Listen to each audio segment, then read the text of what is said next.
Fala galera que já é inscrita no Pautas e Táticas ou que vai se inscrever assim que o vídeo acabar, vai deixar o like, vai hypar o vídeo, vai compartilhar com os amigos para fechar a nossa playlist de melhores jogadores brasileiros que eu vi jogar por posição. Hoje vamos listar os camisas 9, os artilheiros, os homens gol, os responsáveis por balançar as redes dos adversários, os centroavantes. E galera, é tanta boa opção que só de menção aqui quase deu para fazer outros dois top 10. Alex Mineiro, Washington Coração Valente, Grafite, Jô, Kleber Pereira, Fernandão, Kleber Gladiador, Alexandro, Wellington Paulista, Leandro Damião, Rafael Marques, Pedro, Tiquinho Soares. Com certeza eu me esqueci de mais alguém, mas é tanto centroavante bom que vai ficar de fora dessa lista, cara, que é inacreditável. E alguns desses aqui até tem uma carreira de fato maior do que alguns que eu vou colocar na minha lista. Grafite, Jô, Pedro, por exemplo, jogaram até Copa do Mundo. Mas a lista é pessoal, como eu sempre digo, e você pode fazer a sua própria lista nos comentários, beleza? Em 10º lugar, um cara que eu amava, sempre quis ver no meu time, infelizmente nunca aconteceu, mas eu acho até que ele é subvalorizado quando falamos dos grandes camisas 9 dos anos 2000 e ali da primeira metade dos anos 2010 também.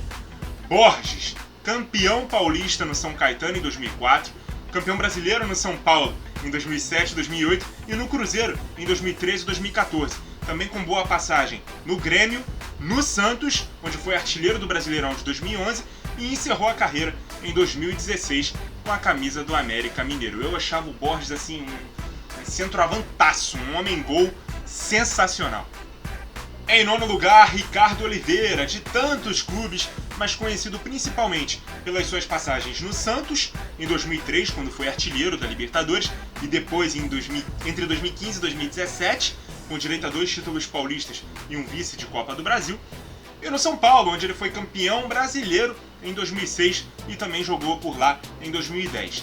Cria da Portuguesa, passou também por Valência, onde foi campeão espanhol e da Copa da UEFA em 2004, Betis, onde ganhou a Copa do Rei em 2005, Milan, campeão europeu em 2007 e com passagem de muito destaque também no Al Jazeera, onde conquistou 4 títulos. No fim da carreira, ainda atuou bem por Atlético Mineiro e Coritiba. Pela seleção, conquistou uma Copa América em 2004 e uma Copa das Confederações em 2005. Parou de jogar ano passado, aos 43 anos de idade. Se te contaram que ele ainda estava em atividade, mentiram, viu? Em 8º, Roberto Firmino. Pouca gente lembra dele jogando no Brasil, pelo Figueirense, onde foi vice-campeão da Série B em 2010. Ainda muito cedo, deixou o clube para jogar no Hoffenheim da Alemanha. E uma grande curiosidade é que ele foi descoberto pelo olheiro do clube através do jogo Football Manager. E ainda atuando pela equipe alemã, ganhou sua primeira chance na seleção brasileira com o técnico Dunga em 2014. No ano seguinte, chegaria ao Liverpool, levado por Jürgen Klopp. Vale lembrar que Firmino começou a carreira como meia e foi aos poucos transformado em falso 9 pelo técnico dos Reds. Foi no clube da terra dos Beatles que Firmino viveu seu auge e conquistou todos os títulos possíveis, incluindo a inédita Premier League em 2020, a Champions e o Mundial de 2019, marcando inclusive o gol do título na final contra o Flamengo. No clube ele se tornou o brasileiro com mais gols e assistências na história do campeonato inglês. Igualou os feitos do Neymar e do Kaká como o brasileiro com mais gols em uma só edição de Champions, com 10 bolas na rede. Compôs um trio de ataque avassalador com Mohamed Salah e Sadio Mané. Deixou o clube no fim da temporada 2022-2023 e foi jogar no Al Ahly da Arábia Saudita, onde ele está lá até hoje, né? O Firmino ainda jogou a Copa do Mundo com a seleção brasileira em 2018 e foi campeão da Copa América em 2019. Em 7º, Gabriel Jesus, que muita gente torce o nariz, faz piada, ironiza por ter jogado 2 Copas do Mundo e não ter feito gol em nenhuma, mas esquecem dos feitos que esse cara tem pelos clubes principalmente. Revelado pelo Palmeiras, onde subiu para o profissional com 18 anos em 2015, ano inclusive que ele conquista a Copa do Brasil pelo clube, já no ano seguinte é campeão e melhor jogador do Campeonato Brasileiro, além de artilheiro do Verdão na competição com 12 gols.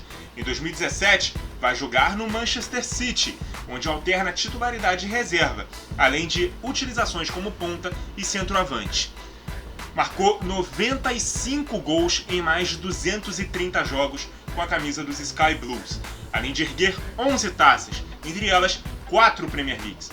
Sem espaço com a iminente chegada do Haaland ao clube, ele se transferiu para o Arsenal, como pedido do Mikel Arteta, que foi o auxiliar do Guardiola no City e conhecia o jogador.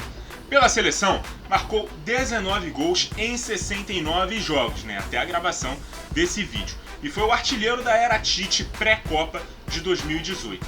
Lesionado às vésperas daquele Mundial, não foi às redes durante a competição e acabou tendo sua disciplina tática para ajudar em aspectos defensivos depreciada por grande parte aí dos torcedores, pelo fato de ter sido o primeiro camisa 9 da seleção a não marcar gols em Copas do Mundo.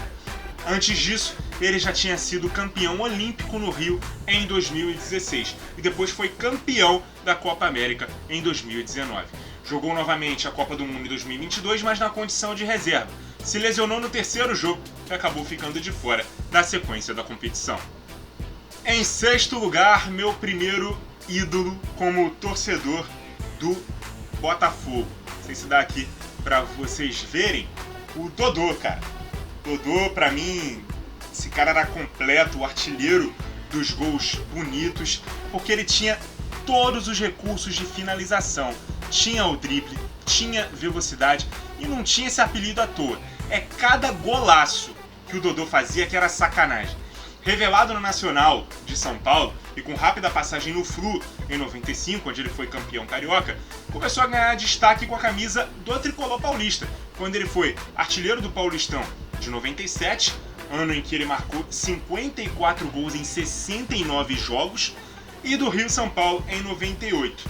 Com a camisa do clube foram 94 bolas na rede em quase 170 partidas. Depois disso, teve passagens por Paraná, Santos, uma primeira ida ao Botafogo e também Palmeiras, antes de jogar no Japão, no Goiás e aí sim chegar para a segunda passagem no Botafogo, que foi a que eu o vi brilhando entre 2006 e 2007, intervaladas por uma rápida ida ao Al Ain dos Emirados Árabes. Campeão carioca, artilheiro e melhor jogador daquele campeonato em 2006, quase repetiu o feito em 2007, no ano seguinte, mas ele acabou expulso na final, em que ele marca o gol, que seria o gol da vitória, do título, depois de ter finalizado um lance parado por impedimento, e aí ele tomou o segundo cartão amarelo na final, que acabou sendo vencida pelo Flamengo nos pênaltis. No Brasileirão daquele mesmo ano, ele era o grande nome da campanha do clube, que liderava boa parte da competição, até que ele foi pego num exame antidoping por uso de um remédio para emagrecer, continha uma substância proibida no esporte, e isso acabou deixando ele de fora de algumas partidas. E aí o Botafogo até consegue o efeito suspensivo, teve o retorno dele, mas o time sentiu muito a sua falta, ele acabou não mantendo a boa fase, e o Botafogo não conseguiu uma melhor sorte no desfecho daquele campeonato. No ano seguinte, ele acaba indo para o Fluminense, ele é vice-campeão da Libertadores, pelo Flu, e aí ele acaba sendo suspenso no ano seguinte, ele volta a cumprir essa suspensão por doping, a mesma lá que ele tinha sofrido em 2007, e aí a volta aos gramados dele foi se dever só em 2010, vestindo a camisa do Vasco. Foi seu último momento em grandes clubes na carreira. Ele acabou jogando até 2014 com 41 anos de idade. Em quinto lugar, Fred, grande ídolo do Fluminense, revelado no América Mineiro e com passagem no Cruzeiro. Jogou no Lyon, ao lado de nomes como Benzema e Juninho Pernambucano, conquistou 3 ligas francesas e uma Copa da França antes de desembarcar no Flu em 2009.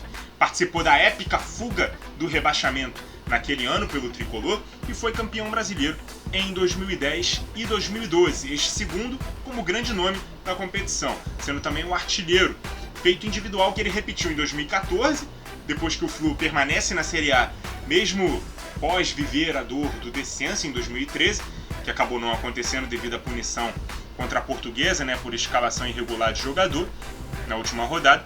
E em 2016, já com a camisa do Atlético Mineiro, ele voltou a ser artilheiro do Campeonato Brasileiro. Em 2018, ele retorna ao Cruzeiro para ser bicampeão mineiro e da Copa do Brasil daquele ano. Em 2019, agora sim não teve jeito, o Fred vive, de fato, um rebaixamento com a Raposa, acaba deixando o clube, né, durante a pandemia no ano seguinte, retornando ao Flu, ele se retira dos gramados em 2022, ano em que conquista seu segundo campeonato carioca pelo clube. Pela seleção, o Fred jogou as Copas do Mundo de 2006 e 2014, 2010 ele não vai. Esteve no grupo campeão da Copa América de 2007 e foi um dos grandes nomes da conquista da Copa das Confederações de 2013. Em quarto lugar, Luiz Fabiano, o fabuloso, cria da Ponte Preta, ídolo do tricolor paulista, onde marcou 95 gols em mais de 180 jogos. Clube em que conquistou um Rio-São Paulo em 2001, na primeira passagem, e da Copa Sul-Americana em 2012, na segunda. Entre elas, ainda jogou no Porto, onde foi campeão mundial em 2004, e no Sevilha, onde viveu seu auge e conquistou 6 títulos, entre eles 2 Copas do Rei e 2 Copas da UEFA. Ainda jogou no futebol chinês antes de uma passagem pelo Vasco, o último clube de sua carreira, em 2017.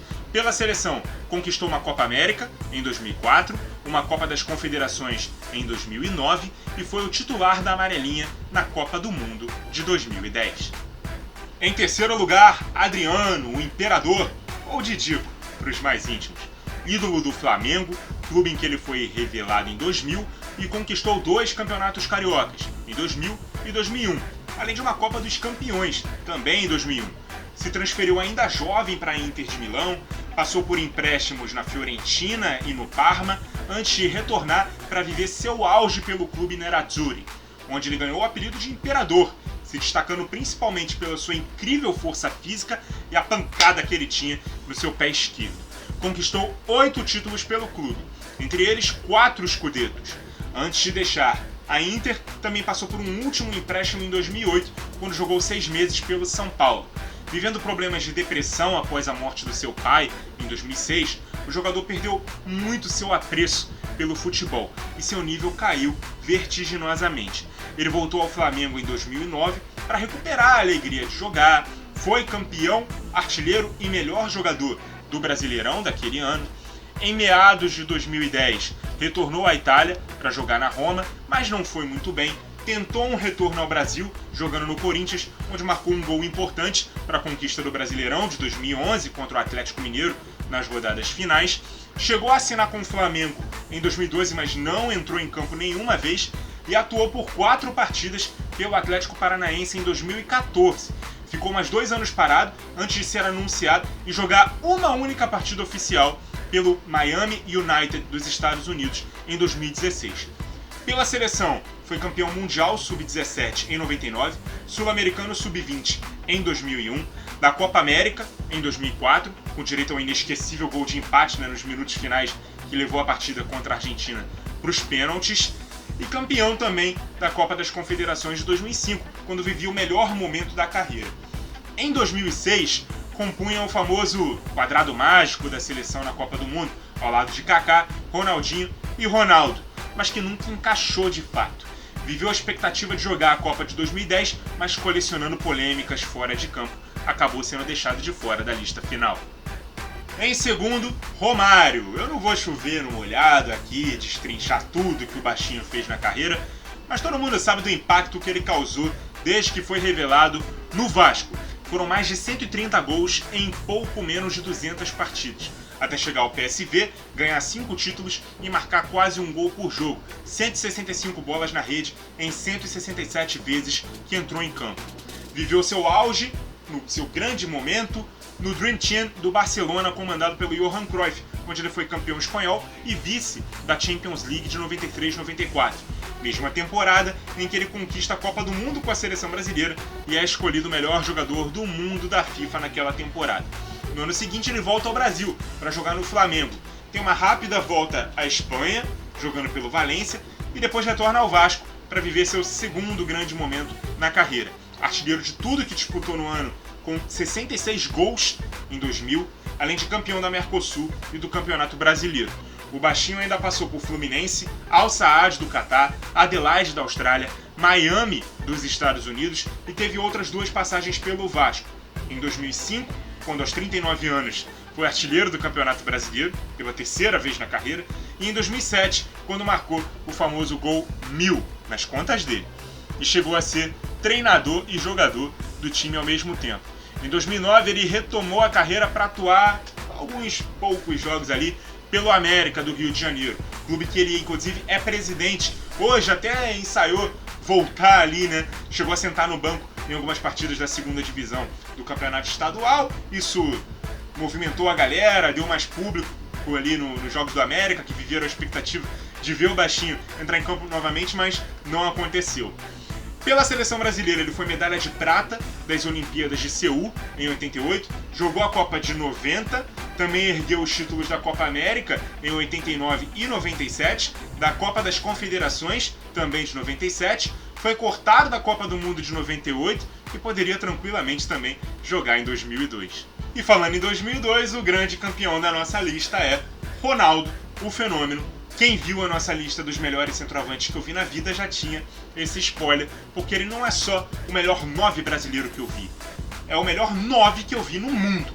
Cria do Cruzeiro, também jogou no PSV e no Barcelona, todas passagens meteóricas, mas com números impressionantes. Na Raposa, 44 gols em 47 jogos. Na Holanda, 54 gols em 57 jogos. E no Barça, 47 gols em 49 jogos. Foi chuteira de ouro na única temporada que jogou pelo clube e ganhou seu primeiro prêmio de melhor jogador do mundo em 96, ainda pelo que jogou com a camisa blaugrana. Em 97, já na Inter, conquista sua primeira bola de ouro e segundo prêmio da FIFA. E apesar de ter sofrido com longas lesões, é durante seu período na Inter de Milão que ele ganhou o apelido de Fenômeno. Após a Copa de 2002 e seu 3º prêmio de melhor jogador do mundo, ele chega ao Real Madrid. É campeão mundial daquele ano e espanhol de 2003 como artilheiro. Também participa de metade da campanha do título de 2007, quando ele se transfere para o Milan e tem a 2ª grave lesão no joelho. Em 2009, volta ao Brasil para jogar no Corinthians. É campeão da Copa do Brasil e do Campeonato Paulista pelo clube. Se aposenta em 2011 com problemas para manter o peso ideal e também sofrendo com outras pequenas lesões. Pela seleção, ele é campeão da Copa do Mundo de 94 sem jogar, mas depois assume o protagonismo da amarelinha. Em 97 é campeão da Copa América e da Copa das Confederações, ao lado do Romário. Em 98 foi vice-campeão do mundo, mas escolhido o melhor jogador da competição. Teve toda aquela situação ali na final, a convulsão e tudo mais. Em 2002, campeão e artilheiro do Mundial com 8 gols em 7 jogos, inclusive os 2 gols da final.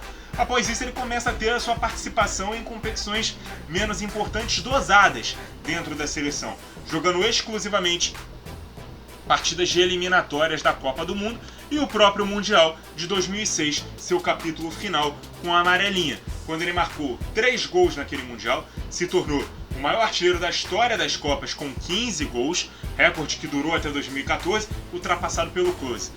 Também encerrou a carreira como o 2º maior artilheiro da história da seleção e foi ultrapassado recentemente pelo Neymar, que agora lidera a lista. E é isso, galera. Esse foi o meu top 10 de melhores centroavantes brasileiros que eu vi jogar, fechando a nossa playlist com o top 10 de brazucas por posição. Confiram aí os outros episódios dessa nossa dinâmica, se você não viu. Foi bem maneiro de fazer, eu gostei bastante. E se você também não conferiu, dá uma olhadinha na nossa playlist de melhores por posição que eu vi jogar em toda a minha vida, valendo jogadores do mundo todo, mas sempre com respeito na hora de discordar nos comentários, beleza? Não esquece do like, de compartilhar, de hypar o vídeo, de se inscrever se ainda não for inscrito no canal. Muito obrigado a você que acompanhou o vídeo até aqui, continue ligado no Pautas e Táticas e até a próxima!